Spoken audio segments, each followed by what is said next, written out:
मित्रांनो नमस्कार. कायदेशीर माहिती देणाऱ्या माझ्या YouTube चॅनलमध्ये तुमचं स्वागत आहे. आजचा विषय धर्मादाय ट्रस्ट म्हणजे काय. आपण पब्लिक चॅरिटेबल इन्स्टिट्यूशन म्हणतो, ट्रस्ट म्हणतो.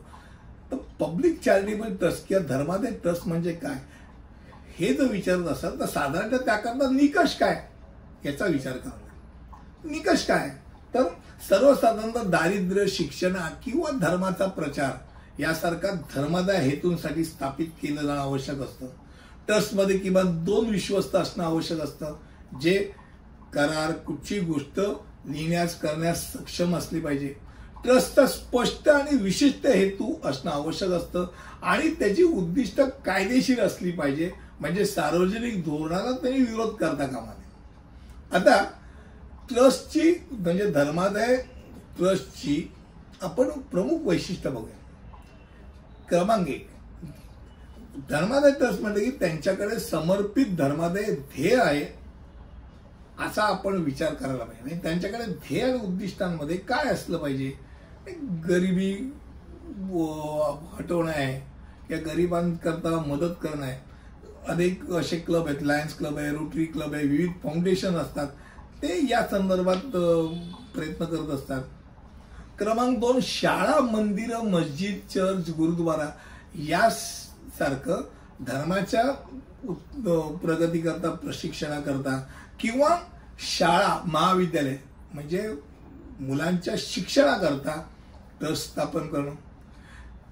क्रमांक 3, आरोग्याच्या प्रगतीकरता म्हणजे ज्या रुग्णालय असेल किंवा विविध प्रकारचे मेडिकल सहाय्य देणाऱ्या गोष्टी असतील त्याच्याकरता जे ट्रस्ट असतील.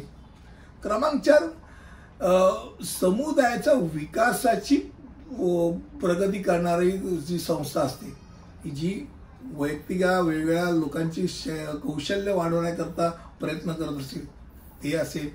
क्रमांक 5, कला, क्रीडा, संस्कृती, विज्ञान, विविध प्रकारचे वारसा यांच्या प्रगती करता जी संस्था कार्यरत असतील.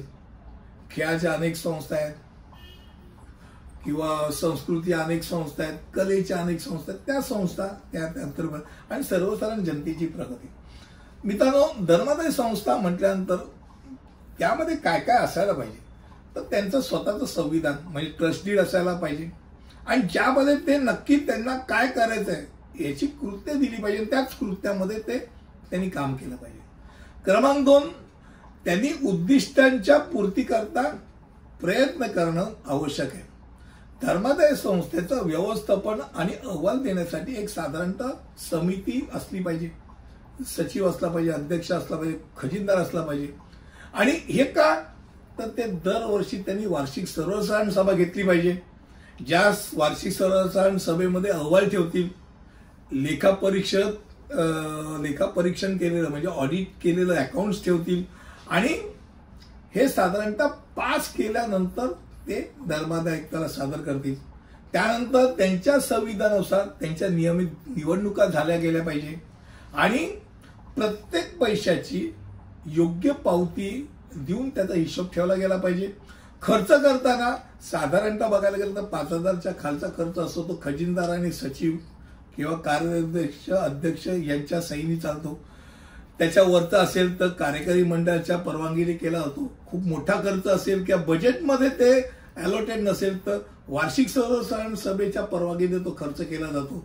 म्हणजे हे सगळ्या गोष्टी या पालन करणं आणि मग वेळेत बजेट 28 फेब्रुवारीच्या धर्मादाय आयुक्ताकडे सबमिट करणं, एजीएम झाल्यानंतर अहवाल आणि ऑडिटेड अकाउंट जे आहेत ते तुम्ही सबमिट करणं आणि प्रत्येक चेंज रिपोर्ट म्हणजे जो काय बदल झालाय तो बदल नियमितीकरण करता धर्मादाय आयुक्तामध्ये सबमिट करणं, ह्या सगळ्या गोष्टी करणं जी संस्था करते त्या संस्थेला आपण धर्मादाय ट्रस्ट आपण म्हणू शकतो, पब्लिक चॅरिटेबल ट्रस्ट म्हणू शकतो. मला असं वाटतं कमी शब्दामध्ये मी तुम्हाला पब्लिक चॅरिटेबल इन्स्टिट्यूशन किंवा ट्रस्ट म्हणजे काय याला आपण धर्मादाय ट्रस्ट म्हणतो याबद्दल माहिती दिली. पुढच्या व्हिडिओमध्ये असंच काहीतरी घेऊन येईल. तिथपर्यंत इथेच थांबतो. धन्यवाद.